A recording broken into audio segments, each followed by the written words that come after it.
अब इंडस्ट्री में रहते हुए कई सारे ऐसे भी कलाकार रहे जिन्होंने नेगेटिव किरदार निभाकर अपनी अमिट छाप छोड़ी, और उन्हीं कलाकारों की तरफ डाले तो प्राण एक ऐसे शख्स माने जाते हैं जिनके नेगेटिव किरदारों की हमेशा से ही तारीफ ही की जाती थी। साल 1940 में इनकी पहली पंजाबी फिल्म आती है जिस फिल्म का नाम था यमला जट, और इस फिल्म को करने के बाद आने वाले समय में वो तमाम बड़ी फिल्मों का हिस्सा बने। लेकिन बात करें बॉलीवुड फिल्म इंडस्ट्री की तो इस इंडस्ट्री से जुड़ते ही प्राण को एक नई पहचान मिल गई थी। 1940 से लेकर सन 2000 तक इनका इंडस्ट्री में एक अलग ही रुतबा देखने को मिला, और इनकी बेहतरीन अदायगी हमेशा से ही दर्शकों को अपनी ओर आकर्षित रही। कहने को तो प्राण नेगेटिव किरदार निभाते थे, लेकिन इनकी रोबीली आवाज उस समय के तमाम बड़े सुपरस्टारों पर भी भारी पड़ती थी। इतने नहीं, इनकी दीवानगी का असर आप इस कदर भी लगा सकते हैं कि उस जमाने में कई सारे सुपरस्टारों से ये अधिक फीस लेते थे। भले ही वो उन सभी फिल्मों में ये नेगेटिव किरदार निभाते थे, लेकिन इनकी डिमांड इतनी ज्यादा हुआ करती थी कि ये हीरो से भी ज्यादा फीस लिया करते थे। करियर के अगर पीक की बात करें तो एक ऐसा भी समय आया जब खलनायकी का दूसरा नाम प्राण को कहा जाता था। उनके किरदारों का खौफ इतना था कि लोग अपने बच्चों का नाम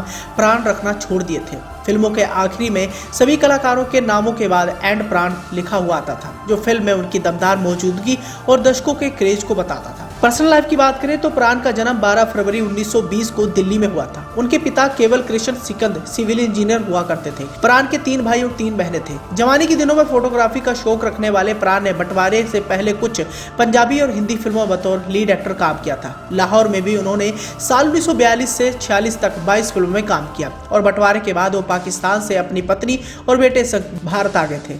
अब प्राण के अगर असली नाम की बात करें तो उनका नाम किशन सिकंद था, और बताया जाता है कि प्राण असल में एक फोटोग्राफर बनना चाहते थे, लेकिन उनकी किस्मत को कुछ और ही मंजूर था। प्राण ने साल 1942 में फिल्म खानदान से अपने करियर की शुरुआत की थी। उन्होंने 22 फिल्मों में बतौर विलन की भूमिका निभाई थी। फिल्मों में नेगेटिव रोल्स कर प्राण ने खौफनाक विलन का टैग अपने नाम हासिल कर लिया था। प्राण वो कलाकार थे जिन्होंने हीरो बनकर ही लोकप्रियता होने की गलतफहमी को लोगों के दिलों से उतारा था, और उस जमाने में इनकी इतनी ज्यादा डिमांड हुआ करती थी कि किसी बड़े सुपरस्टार से भी ज्यादा ये फीस लिया करते। मीडिया रिपोर्ट्स के मुताबिक एक तरफ जहां फिल्म डॉन में अमिताभ बच्चन ने जहां 2.5 लाख रुपए की फीस ली थी, तो वहीं दूसरी ओर प्राण ने इस फिल्म में काम करने के लिए उस जमाने में 5 लाख रुपए लिए थे। तो इस कदर आप भी अंदाजा लगा सकते हैं कि अमिताभ बच्चन से भी ज्यादा इनकी फीस हुआ करती थी, और प्रोड्यूसर भी उनको पैसे देने में कोई भी गुरेज नहीं करते थे, क्योंकि उस जमाने में इनकी बहुत ज्यादा डिमांड हुआ करती थी।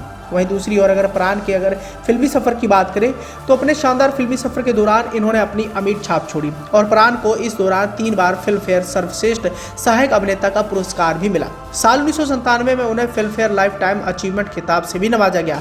प्राण को हिंदी सिनेमा में उनके योगदान के लिए सन 2001 में भारत सरकार के पद्म विभूषण से भी नवाजा गया। साथ ही इन्हें दादा साहब फाल्के अवार्ड से भी सम्मानित किया गया था। अब अपने करियर के दौरान इन्होंने करीब 350 से अधिक फिल्मों में काम किया, और साल 2013 में प्राण ने 93 साल की उम्र में अंतिम सांस ली। बताया जाता है कि हार्ट अटैक की वजह से इनका देहांत हो गया था।